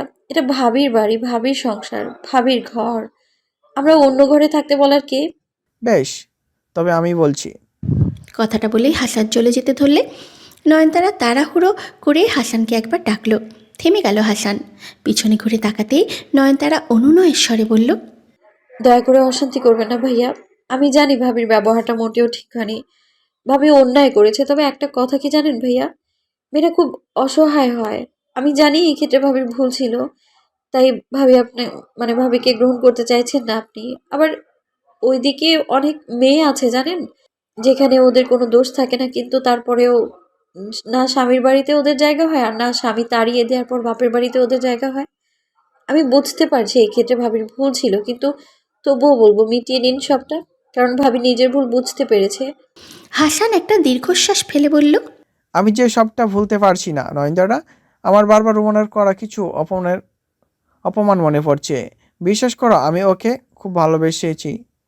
আমি সবসময় ভালোবেসে ওর সব ভুল ক্ষমা করে দিয়েছি, কিন্তু এইবার ও এমন কিছু কথা আমাকে বলেছে যেগুলো আমি ভুলতে পারছি না। সারাটা জীবন যখন ক্ষমা করে দিয়ে গেলেন ভাইয়া শুধুমাত্র সংসারটা বাঁচানোর জন্য, এবার কি পারবেন না? তবে একটু চেষ্টা করে দেখুন। আপনি তো ভাবিকে সবসময় এই জন্যই ক্ষমা করে দিয়েছেন, যেন সংসারে অশান্তি না হয়, তাই না? হ্যাঁ, কিন্তু ও তো বোঝেনি। ভাবি যখন বোঝেনি তখনই আপনি যখন চেষ্টা করে গেছেন, তবে আজ যখন ভাবি বুঝতে পারছে, আর আজ আপনি চেষ্টা করবেন না ভাইয়া? আজ আপনি যদি চেষ্টা না করেন, এই সংসারটা যে ভেঙে যাবে সত্যি, তাহলে আপনার এতদিনের এত ত্যাগের কি লাভ হলো বলুন? শেষ একটা সুযোগ দিন ভাবিকে। হাসানের বুক চিরে আবার একটা দীর্ঘশ্বাস বেরিয়ে এলো। কিছু বলল না, চুপচাপ নিজের ঘরের উদ্দেশ্যে পা বাড়ালো। ঘরে গিয়ে দেখলো দরজাটা খোলা আছে। রোমানা ঘুমোচ্ছে। বিছানার এক কোণায় গুটিসুটি হয়ে শুয়ে আছে। হাসান কিছুক্ষণ দরজায় দাঁড়িয়ে রোমানার দিকে তাকিয়ে থাকলো। হাসান মনে মনে নিজেই নিজেকে অনেক কিছু বোঝানোর চেষ্টা করলো, অনেকভাবে সান্ত্বনা দিল। কিছুক্ষণ দাঁড়িয়ে থাকার পর কাপড় চোপড় নিয়ে ওয়াশরুমে গেল। ফ্রেশ হয়ে এসে ভাবলো এখন একটু ঘুমাবে। চোখ দুটো লেগে আসছে। চুপচাপ নিজেও বিছানার একপাশে শুয়ে পড়ল। জানালা দিয়ে আসা হালকা আলোয় হিমেলের ঘুমটা একটু হালকা হয়ে গেল। পাশে হাতড়েও নয়নতারাকে খুঁজে পেল না। খুব বিরক্ত হলো। ঘুমের মাঝে হাত পা ছোড়াছড়ি করে কাঁদতে ইচ্ছে করছে। কি এক জ্বালা হয়েছে হিমেলের। এই সকালবেলা যখন ঘুমটা সব থেকে ভালো হয়, তখনই কাছে বউকে পায় না। বউ তো সেই কোন সকালে উঠে চলে যায় রান্নাবান্না করতে। হিমেলের কষ্ট একটুও বোঝে না। বিরক্তিতে কিছুক্ষণ এপাশ ওপাশ ফিরল। একটু পরে বুঝতে পারল চোখে আর একটুও ঘুম অবশিষ্ট নেই। উঠে বসল। কিছুক্ষণ বিছানার ওপরেই চুপচাপ বসে থাকলো। যদিও ঘুম ধরছে না, তবুও এখন বিছানা থেকে নামতে ভীষণ আলসে লাগছে। ঘড়ির দিকে তাকিয়ে দেখলো হিমেলের ওঠার সময় হয়ে গিয়েছে। অফিসেও যেতে হবে, তবে বিছানা থেকে নামতে ইচ্ছে করছে না। একটু পর দেখলো নয়নতারা ঘরে এলো। নয়নতারা ঘরে এসে হিমেলের দিকে এগিয়ে এসে ব্যস্ত গলায় বলল। আজ এত দেরি করে উঠলে কেন ঘুম থেকে? তোমাকে তো কোনোদিনও জাগাতে হয় না, তাই আমিও আর জাগাতে আসতে পারিনি। পরে ঘড়িতে দেখে অনেকটাই বেজে গেছে, তাড়াতাড়ি ওঠো তো। নয়নতারা এইসব প্রশ্নের কোনো উত্তর না দিয়ে হিমেলকে গভীর গলায় বলল। তুমি প্রতিদিন এত সকালে ঘুম থেকে উঠো কেন? আমি আশেপাশে হাতরেও তোমাকে যখন খুঁজে পাই না, আমার কিন্তু খুব বিরক্ত লাগে তারা। সকালে আমার কত কাজ থাকে তুমি জানো সেসব? ঘর বাড়ি গোছাতে হয়, খাবার দাবার রান্না করতে হয়, এসব করতে কি সময় লাগে না নাকি? আবার অফিসেও যেতে হবে। কাজের লোক রেখে দেবো আমি, তবু তোমার এত সকালে উঠতে হবে না। সকাল সকাল তোমায় না পেলে আমার কিন্তু রাগ উঠে যায়। নয়নতারা ঠোঁট টিপে হেসে বলল, দিন দিন তুমি খুব বেশি ঠোঁটকাটা হয়ে যাচ্ছ হিমেল। আগে যখন বউ ছিল না তখন কি করতে সকালে? সে তখনকার কথা আলাদা, এখন তো আমার বউ আছে। তবে এখন কেন বউ ছাড়া ঘুমাবো? নয়নতারা হেসে উঠে বলল, চুপচাপ উঠে ফ্রেশ হও তো, রেডি হয়ে খেতে এসো। আর এইসব বাচ্চামা ছাড়াও হিমেল, বুড়ো হয়ে গেছো তুমি, এসব বাচ্চামা করার বয়স আর নেই। কথাটা বলেই নয়নতারা চলে যেতে নিলে হিমেল ওর হাত ধরে এক টানে বিছানায় বসালো। নয়নতারা উদ্বিগ্ন গলায় বলল, কি করছো? দরজা খোলা আছে। হিমেল বিরক্তিকর গলায় বলল, কি করেছি আমি? দরজা খোলা আছে তো কি হয়েছে? শুধুমাত্র একটু হাতটা টেনে ধরে বসেছি। এখানে দরজা খোলা না বন্ধ সেসব দেখতে হবে আমায়? অন্যের বউয়ের হাত ধরে কি আমি টেনেছি নাকি? চুপ, খালি আজে বাজে কথা। হাত ছাড়ো, এখন অনেক কাজ আছে। তার আগে বলো, তুমি আমায় বুড়ো বলে কেন? বয়সটা তোমার কম হলো না। তুমি বুড়ো, আমি বুড়ি। এই বয়সে নির্লজ্জের মতো কথা আর তোমার মুখে বানায় না। হিমেল বিস্ময় ভরা কণ্ঠে বলল, এখনো ভাবা হলাম না, আর তুমি এর মাঝে আমাকে বুড়ো বানিয়ে দিলে। তারা, এটা কিন্তু ঠিক না। হিমেলের মুখ থেকে বাচ্চার কথাটা শুনতেই নয়নতারার কি যেন একটা মনে পড়ল। একবার মুখ ফুটে কিছু একটা বলতে ধরল হিমেলকে, তবে আবারও থেমে গেল। নয়নতারার মুখ দেখেই যেন হিমেল সেই সব বুঝতে পারল। কি বলতে চাইছিলে বলো। এখন না, সময় হলে ঠিক বলে দেব। তুমি এখন আমায় ছাড়ো। না, ছাড়বো না। তার আগে বলো, কি বলতে ধরলে? নয়নতারা আলতো হেসে বলল, সবুরে মেওয়া ফলে হিমেল। ধৈর্য ধরো, ভালো কিছুই বলবো। তবে আপাতত আমার হাতটা ছাড়ো। হিমেল ছেড়ে দিল হাতটা। ছাড়া পেতেই নয়নতারা উঠে চলে গেল। পিছন থেকে হিমেল অসহায় গলায় বলল, তুমি এত পাষাণ কেন? তারা, মনের মধ্যে কি চলছিল সেই কথাটা না হয় নাই বললে। তবে এই যে আমাকে অস্থির করে দিলে, তার জন্য তো একটু সান্ত্বনা পুরস্কার হিসেবে কিছু তো দিয়ে যেতে পারতে। দরজার কাছে গিয়ে নয়নতারা থেমে গেল। পিছন ঘুরে তাকিয়ে হিমেলকে বলল, কিসের সান্ত্বনা পুরস্কার? হিমেল নিজের গাল দুটো দেখল, শুধু কিছু বলল না। নয়নতারা আবারও শব্দ করে হেসে উঠে বলল, ওটা আর পাবে না। হেরে যাওয়ার পর সান্ত্বনা পুরস্কার দিয়ে কোনো লাভ হয় না। কথাটা বলে নয়নতারা সেখান থেকে চলে গেল। হিমেল একটা দীর্ঘশ্বাস ফেলে বলল, কি একটা যুগ এসে গেল, মানুষ সান্ত্বনা পুরস্কার দিতেও আজকাল কিপটেমি করে। বাড়িতে যেন আজ খুশির জোয়ার এসেছে। কারো মুখে আজ বিষণ্ণতা নেই, কেউ আর চুপচাপ মনমরা হয়ে বসে নেই। সবাই খুশি, আর সব থেকে বেশি খুশি হিমেল। নয়নতারাকে বিয়ের পর মনে হয়েছিল এর থেকে খুশির কিছু এর হিমেল আর জীবনে হতেই পারে না। তবে আজ যখন নয়নতারার মুখে শুনল ওদের দুজনের একটা অংশই পৃথিবীতে আসতে চলেছে, তখন হিমেলের যেন মনে হলো এর থেকে খুশির আর কিছু হিমেলের জীবনে হতেই পারে না। বারবার শুধু একটা কথাই মনে হচ্ছে, এর থেকে খুশির খবর আর কখনো পায়নি হিমেল। আজ ভীষণ খুশি মমতা বেগম নিজেও। খবরটা পাওয়ার আগে ওনার শরীরটা খারাপ ছিল, তবে যখন উনি জানতে পারলেন যে ওনার সন্তানেরও সন্তান আসতে চলেছে, সেই মুহূর্তেই যেন ওনার সব শরীর খারাপ সেরে গেল। মুহূর্তের মাঝে তিনি চনমনে হয়ে উঠলেন। আজ নয়নতারা আর অফিসে যায়নি, গিয়েছিল একটু ডাক্তারের কাছে নিশ্চিত হওয়ার জন্য যে ও যেটা সন্দেহ করছে সেটা ঠিক কিনা, আর নিশ্চিত হয়ে ফিরেছে। খবরটা সবার প্রথমে দিয়েছিল হিমেলকে। হিমেল শোনার পর সঙ্গে সঙ্গে অফিস থেকে ছুটি নিয়ে বাড়ি চলে এসেছে। মমতা বেগম নয়নতারাকে বসিয়ে রেখেছেন। একটা কাজও করতে দেবেন না উনি ছেলের বউকে। ওনার শরীর যতই খারাপ হোক না কেন, তবে তাও উনি রান্না করে খাওয়াবেন। আজ অবশ্য ওনাকে রুমানাও টুকটাক সাহায্য করছে রান্নাবান্নায়। আজ অনেক আয়োজন করা হয়েছে, তার কারণ আজ প্রথমবারের মতো নয়নতারার বাপের বাড়ির লোক এই বাড়িতে আসছে। আজ আর হিমেল কোনো কথা শুনতে চায়নি, বরং আকবর সাহেবকে সরাসরি বলে দিয়েছে আজও উনি যদি না আসেন তবে হিমেল আর ওনার সাথে কথাই বলবেন না। আজ আকবর সাহেবেরও আসার একটু ইচ্ছে ছিল। এই খুশির একটা সংবাদটা পাওয়ার পর উনি নিজেও আর থাকতে পারতেন না মেয়েকে দেখে। দীপারাও আসবে। হিমেল নিজে কাদেরকে কল করে আসতে বলেছে। কাদেরও খারাপ ব্যবহার করেনি, হিমেলের একবার বলাতেই রাজি হয়েছে। এবারে যদি কথা ওঠে রুমানা আর হাসানের, তবে বলা যায় ওদের ব্যাপারটা আপাতত থেমে আছে। সম্পর্কের না উন্নতি হয়েছে না অবনতি হয়েছে।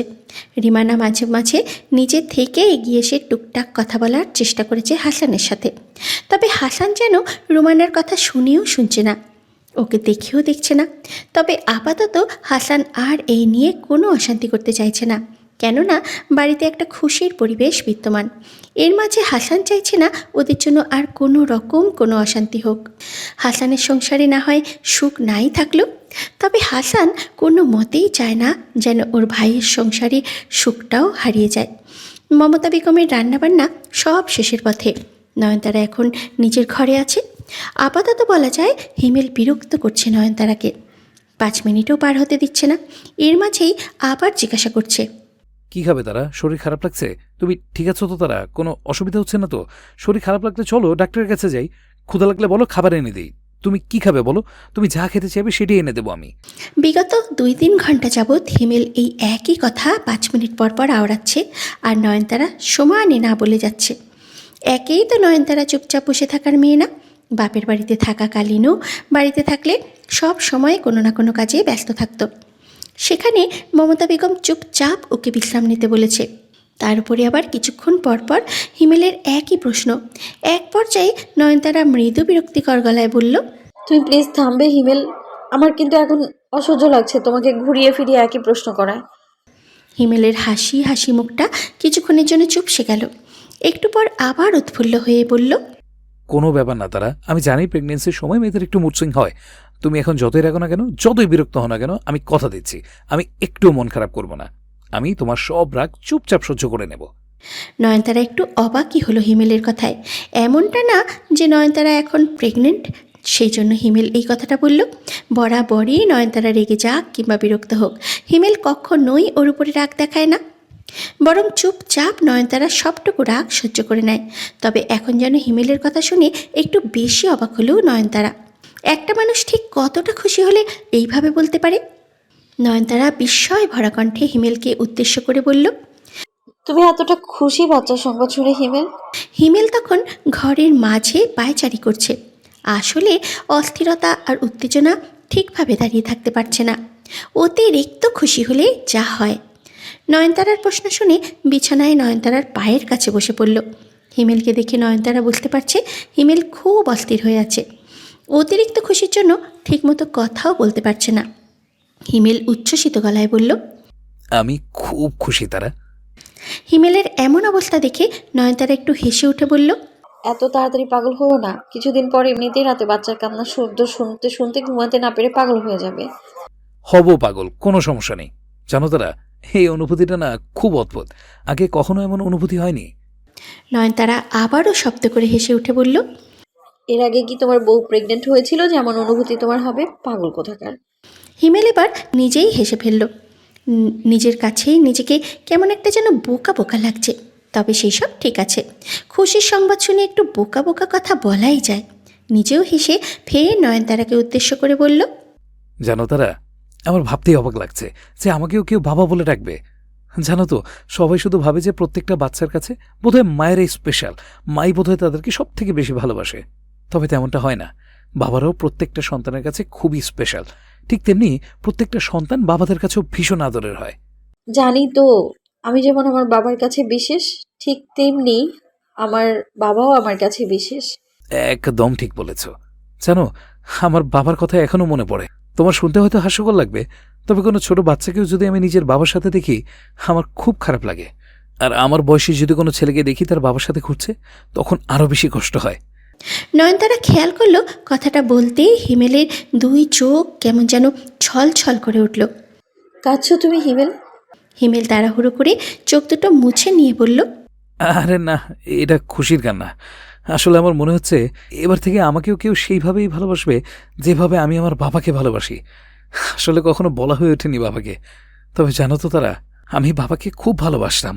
আমার ছেলে মেয়ে যেই হোক না কেন, আমি ওকে শেখাবো যে শুধু দিনরাত মাকে ভালোবাসি বললেই চলবে না, বাবাকেও একটু বলতে। আমি আমার বাবাকে এই কথাটা বলতে পারিনি, তবে আমি চাই আমার সন্তান যেন আমায় এই কথাটা বলতে পারে। ঠিক আছে, চিন্তা করো না, আমি ওকে শেখাবো, খুব যত্ন করে শেখাবো। হ্যাঁ, তুমি শিখিও। আমি হয়তো ঠিকভাবে শেখাতেও পারবো না। একদম তুমি তোমার শিক্ষায় বড় করবে ওকে। আমি তো চাই একটা কাজল আসুক, একদম আমার তারার মতন। আমি ঠিক করেছি তারা, আমি আমাদের কাজলকে খুব সময় দেব, যেন ওর কখনো ওর বাবার অভাব বোধ না হয়। অফিস থেকে ফেরার পর আমি সব সময় ওকে কোলে নিয়ে থাকবো। রাতে ওকে ঘুম পাড়িয়ে দেব। মাঝরাতে ঘুম ভেঙে কান্না করলে আমি ওকে আমার বুকে নেব। ওকে আমি প্রতি সপ্তাহে ঘুরতে নিয়ে যাব। ছুটির দিনগুলোতে ঘুরতে নিয়ে যাব। আমি নিজে পছন্দ করে ওকে সব কিছু কিনে দেবো। ওর যা পছন্দ হয় আমি কি সব কিনে দেবো। নয়নতারার হিমেলকে দেখে কেন যেন মনে হলো যে শুধুমাত্র খুশি আর উত্তেজনা থেকে হিমেল এই কথাগুলো বলছে না। এই কথাগুলোর পেছনে যেন হিমেলের কোনো একটা চাপা কষ্ট লুকিয়ে আছে। একটু এগিয়ে গিয়ে হিমেলের কাঁধে হাত রেখে বলল, কি হয়েছে তোমার হিমেল? তোমার দেখতে আর অদ্ভুত লাগছে কেন? হিমেল আরেকবার চোখের জলটুকু মুছে নিয়ে বলল, জানো তারা, আমার এখনো মনে আছে একবার ঈদের চাঁদ রাতে বাবা আমাদেরকে নিয়ে বেরিয়েছিল ঈদের জামা কিনে দেওয়ার জন্য। আমি জানতাম বাবার হাতে খুব বেশি টাকা ছিল না। মার্কেটে গিয়ে দেখলাম জামা কাপড়ের দাম খুব বেশি ছিল। কাপড়ের দামগুলো শুনতেই বাবার মুখটা কেমন যেন শুকিয়ে যাচ্ছিল। আমি, আপা, ভাইয়া তিনজনে বুঝতে পারছিলাম যে বাবার সামর্থ্যের বাইরে ছিল সেই দামগুলো। তিনজনকে জামা কাপড় কিনে দেওয়া তো কম বড় ব্যাপার না, তাই না? কথাটা বলে হিমেল একটু থামল, একটু বিরক্তি নিয়ে ফের বলল, জানো, তারপর এক পর্যায়ে গিয়ে বাবা আমাদের তিনজনকে নিয়ে মার্কেট থেকে বেরিয়ে এলো। বুঝতে পারছিলাম বাবা আমাদেরকে কিছু বলতে চাইছে, তবে অস্বস্তি হচ্ছে। অনেকক্ষণ চুপ থাকার পর বাবা আমাদেরকে বলেছিল যে এত দাম দিয়ে যদি জামাকাপড় কিনে দেয় তবে ঈদের বাজার করতে পারবে না। তার থেকে বরং যে টাকাটা আছে সেটা দিয়ে আমাদেরকে একটু বাইরে ফুচকা খাওয়াবে আর সেমাই চিনি কিনে নিয়ে বাড়ি যাবে। নয়নতারার নিজের চোখ দুটো ভিজে উঠল। সামনে তাকিয়ে দেখল হিমেলের চোখ দিয়ে অনবরত পানি ঝরছে। কাঁদছো কেন তুমি? এভাবে কেঁদো না হিমেল। জানো তারা, ঈদের দিন আমাদের বাড়িতে শুধু সেমাই রান্না হতো, আর বিশেষ কিচ্ছু রান্না হতো না। তবে যবে থেকে আমরা দুই ভাই চাকরি করি, ঈদের দিন আমাদের বাড়িতে অনেক কিছু রান্না হয়। তবে না মা কিচ্ছু মুখে তুলতে পারে, না আমি কিংবা ভাইয়া কিছু মুখে তুলতে পারি। বাবার কথা মনে পড়ে? হিমেল এবার নিজেকে কোনো মতেই সামলাতে পারল না। নয়নতারাকে জড়িয়ে ধরে ডুকরে কেঁদে উঠল, বলল, খুব মনে পড়ে তারা, বাবার কথা খুব মনে পড়ে। ঈদের দিন ওই খাবারগুলো দেখলে কোনো মতেই গলা দিয়ে নামতে চায় না। আমার বাবা বেঁচে থাকাকালীন আমাদের তো মাঝে মাঝে ঈদে জামাকাপড় কিনে দিত, তবে আমার বাবা আর মা কোনো দিনই কেনেনি। মাস শেষে যখন এত টাকা বেতন হাতে পাই তখন খুব আফসোস হয়, জানো তো তারা। মনে হয় আমার বাবাকে একটু সুখ দিতে পারলাম না। মানুষটা শূন্য হাত আর এক বুক হাহাকার সমেত বিদায় নিল। মনে হয় বেতনের সম্পূর্ণ টাকা যদি আমি আমার বাবার হাতে দিতে পারতাম খুব শান্তি পেতাম। সেজন্য আমার মায়ের হাতে নেই বেতন। নয়নতারা হিমেলের পিঠে মাথায় হাত বুলিয়ে সান্ত্বনা দিয়ে বলল, কেঁদো না, আমি জানি এটা অনেক কষ্টের, তবে ধৈর্য ধরতে হবে তোমায়। আমি কখনো কাঁদি না তারা, তবে আমি বুঝতাম আমার বাবার কষ্ট হতো। আমাদেরকে তাদের প্রিয় খেলনা, জামাকাপড়, ভালো স্কুলে পড়াতে না পারার কষ্ট হতো।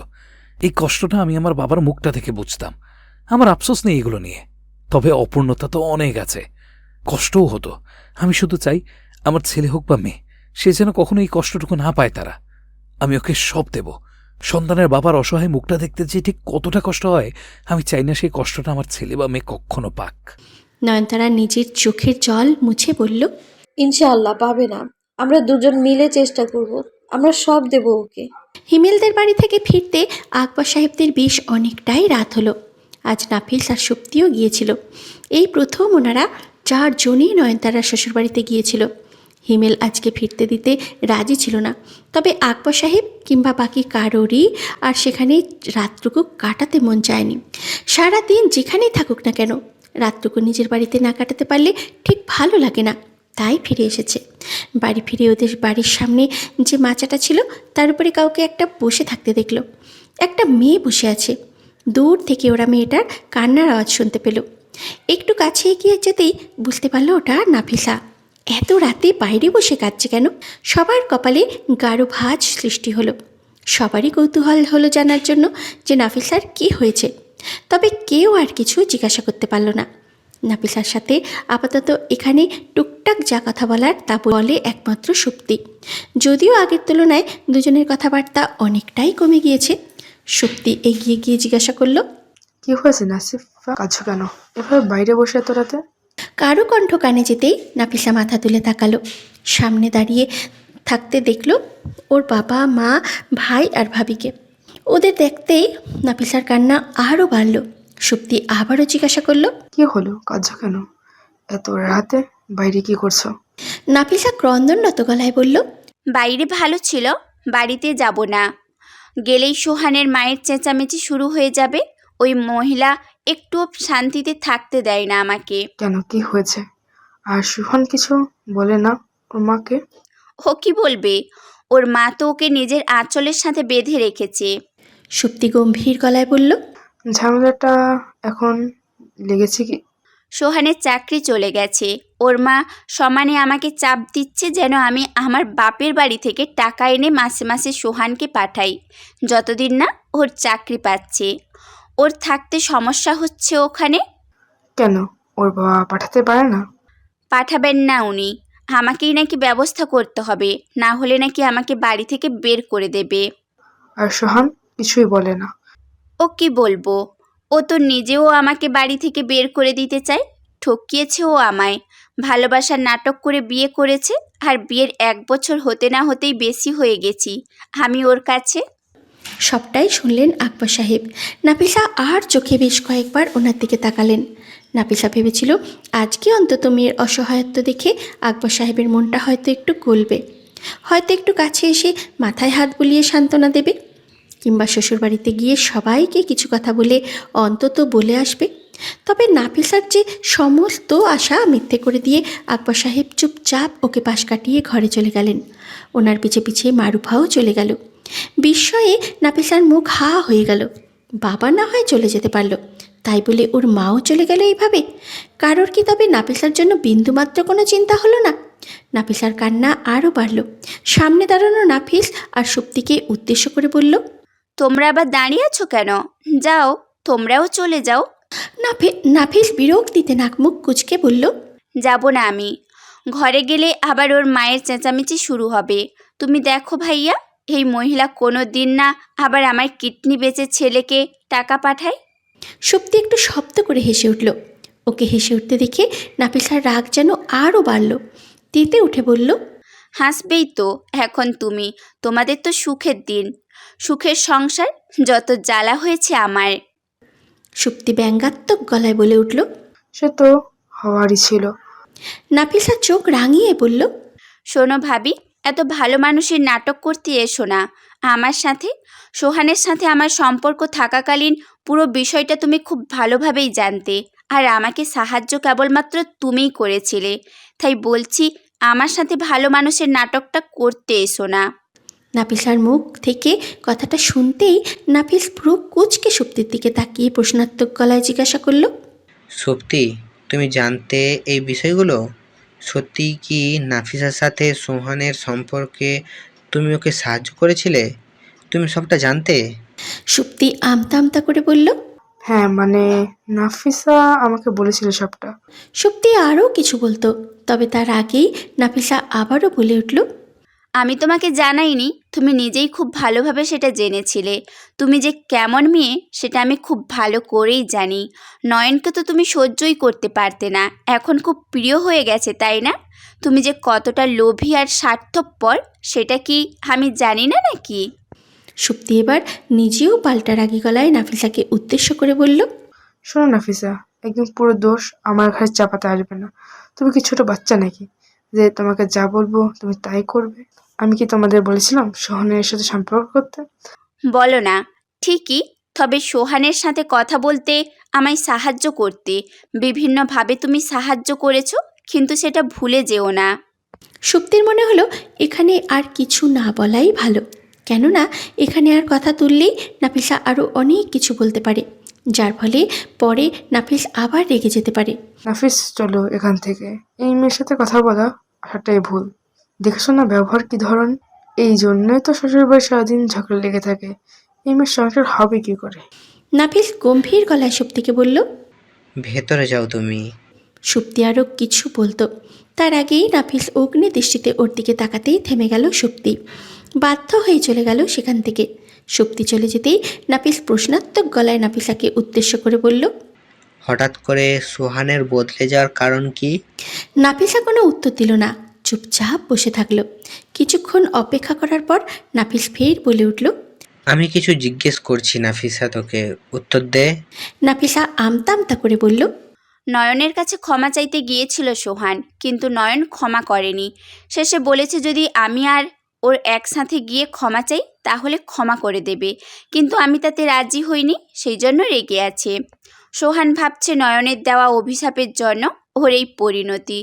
ও ভয় পাচ্ছে আরও খারাপ অবস্থা না হয় ওর। নাফিস বিরক্তিকর গলায় বলল, সমস্যা কি তোর নয়নের কাছে ক্ষমা চাইতে? নিজের কিন্তু নিরাপদই ভাবিস না। আমি অপরাধী হই বা নিরপরাধী হই, যা হওয়ার তা তো হয়েই গেছি। এখন আলাদা করে ওর কাছে ক্ষমা চাইতে পারবো না। ওর কাছে ক্ষমা চাইতে গেলে আবার হাজার একটা কথা শোনাবে। ওর বরটাও খোঁচায় আমাকে, সহ্য হয় না আমার ওর বরকে।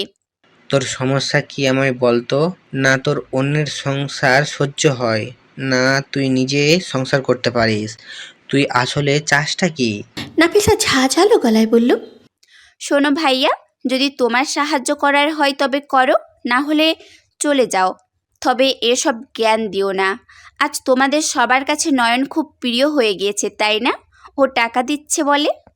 নয়ন আমাকে কোনো টাকা দিচ্ছে না। কে ঠিক কে ভুল সেই সব তো আগেই জানতাম, তবে কেন মুখ খুলতাম না জানিস?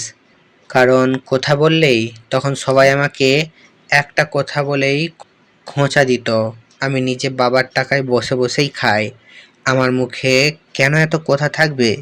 তুই নিজেও এই কথাটা আমাকে অনেকবার বলেছিস, সেই জন্য আমি চুপ করে থাকতাম। তবে এখন আমি নিজে উপার্জন করি, তো তাই কথা বলতে ভালো লাগে। তার মানে তুমিও নয়নের হয়ে কথা বলবে, আমাকে সাহায্য করবে না? কেন? নয়ন কি একাই তোমার বোন? আমি তোমার বোন না? এই কারণগুলোর জন্যই আমি নয়নকে সহ্য করতে পারি না। তোমরা সবাই শুধু নয়নকেই ভালোবাসো, কেউ কখনো তোমরা আমাকে ভালোবাসোনি। নাফিস এবারে নিজেকে শান্ত করলো। নিজের রাগটা কমিয়ে এনে নাফিসাকে বুঝিয়ে বলল, এত জেদ ভালো না নাফিসা। সোহান যা বলেছে সেটা শোন। একটা কথা মনে রাখিস, তোর পাশে কিন্তু কেউ নেই। সোহানকেও হাতছাড়া করিস না। বললাম তো আমি। নাফিসাকে নিজের কথা সম্পূর্ণ করতে না দিয়ে নাফিস গম্ভীর গলায় বলল, যা বললাম সেটা মাথায় রাখিস। দেখলি না বাবা মা কিভাবে মুখ ফিরিয়ে চলে গেল?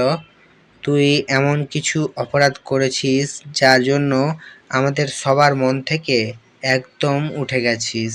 তাই বলছি, তোর শেষ ভরসা সোহানকে এভাবে অযথা রাগাস না। ও যা বলেছে সেটা শোন, এখন ঘরে যা।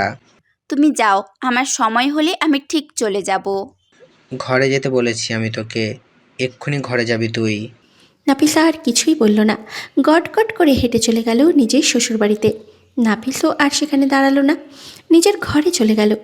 হাসানের অফিস থেকে ফিরতে ফিরতে আজ বেশ অনেকটাই রাত হলো। কলিং বেল বাজাতেই রুমানা এসে দরজা খুলে দিল। এত রাতে রুমানাকে জেগে থাকতে দেখে হাসান একটু অবাকই হলো। সচরাচর এত রাতে বাড়ি ফিরলে ওর মা দরজা খুলে দিত, নয়নতারা আসার পর থেকে ওই খুলে দেয়। তবে আজ রুমানাকে দেখে একটু অবাক হলো, তবে কোনো রকম কোনো কথা বলল না। দরজা খুলে দেওয়ার পর রুমানার সামনে থেকে সরে দাঁড়াতেই হাসান চুপচাপ ভেতরে চলে এলো। ঘরে গিয়ে ফ্রেশ হয়ে ওয়াশরুম থেকে বেরোতেই দেখলো রুমানা খাবার ঘরে নিয়ে এসেছে। হাসানকে বেরোতে দেখে রুমানা খাবারগুলো বিছানায় রেখে বলল, খেয়ে নাও তাড়াতাড়ি, গরম করে এনেছি, না হলে ঠান্ডা হয়ে যাবে। হাসান গামছায় হাত মুছতে মুছতে বলল, এর প্রয়োজন ছিল না, নিজের কাজ নিজে করে নেওয়ার অভ্যাস আছে আমার। জানি অভ্যাস আছে, হয়তো অভ্যাসটা তৈরিও হয়েছে আমার গাফলতির কারণে। তবে আমি এখন থেকে চেষ্টা করব যেন তোমার নিজের সব কাজ নিজে না করতে হয়। হাসান গম্ভীর গলায় বলল, তারও কোনো প্রয়োজন নেই, আমি জোর করে কাউকে দিয়ে কোনো কিছু করাতে চাই না। তোমার যদি মন থাকে, আমার জন্য কিছু করার ইচ্ছে থাকতো, তবে সেটা অনেক দিন আগেই করতো। এখন ঠেলাই পড়ে জোর করে আর কিছু করার দরকার নেই। এভাবে বলছো কেন হাসান? আমি নিজেকে শুধরে নিতে চাইছি, আমাকে একটু সাহায্য করো। অতীতে আমি কি করেছিলাম সেগুলি কি ভুলে যাওয়া যায় না? আমি এখন যেমন যে সেভাবে কি আমাকে নতুন করে আবার ভালোবাসা যায় না? হাসান নির্জীব গলায় বলল, তোমার পুরনো রূপ আমি কোনোদিন ভুলবো না। তুমি এখন যাই করো না কেন, তবে সারা জীবন আমার এই কথাটা মনে থাকবে যে যাকে কোনো এক সময় আমি ভীষণ ভালোবেসেছিলাম, আর সে আমাকে ভালোবাসাকে ঠিক কতটা অবহেলা করতো। ভালোবাসতে মানে এখন আর ভালোবাসো না আমায়? প্রশ্নটা করার সময় রুমানার গলাটা কেমন যেন ধরে আসছিল, মনে হচ্ছিল যে কোনো সময় কেঁদে ফেলবে। হাসানের থেকে এতটা অবহেলা পেতে রুমানা অভ্যস্ত নয়। গত কয়েকদিন ধরে চোখের সামনে যে হাসানকে দেখতে পাচ্ছে, সে হাসানকে রুমানা চেনে না। রুমানার পরিচিত হাসান তো রুমানার সাথে কথা না বলে থাকতেই পারতো না, ওর খোঁজ না নিয়ে থাকতে পারতো না, ওকে ভালো না বেসে থাকতে পারতো না। অথচ এখন সেই হাসান রুমানার দিকে ফিরেও তাকায় না। সারাদিন তো হাসানকে তেমন একটা পাই না। সকালে অফিস চলে যায়, যাওয়ার সময় একবার রুমানাকে বলেও যায় না। সারা দিন ফোন করে রুমানার খোঁজ খবর নেয় না। রুমানার কল রিসিভ করলেও রিসিভ করে না বেশিরভাগ সময়। আগে বাড়ি ফিরলে ফেরার পথে রুমানার জন্য প্রতিদিনই কিছু না কিছু নিয়ে অবশ্যই ফিরত, তবে এখন সেসব আর করে না। নিজে একা একা খেয়ে নেয়। রুমানা খেলো কি খেলো না সেসব বিষয়ে খোঁজই নেয় না। রাতে ঘুমানোর সময় খুব সাবধানে ঘুমায়, যেন রুমানার গায়ের সাথে স্পর্শ না লাগে। রুমানার খুব কষ্ট হয় এই ব্যাপারগুলো আজকাল। আগে এমনটা হতো না, তবে এখন ভীষণ কষ্ট হয়। আসলে আগে রুমানা জানতো ও যাই করুক না কেন হাসান ওরই থাকবে, তবে এখন রুমানা জানে হাসান আর হয়তো ওর নেই। অন্তত পুরনো সেই হাসানকে রুমানা হারিয়ে ফেলেছে নিজের ভুলের জন্য। সেই জন্যই কষ্টটা বেশি হয়। রুমানার প্রশ্নের ঠিকঠাক কোনো উত্তর হাসান দিতে পারল না। ঠিকঠাক উত্তর বলতে কিছু বললই না।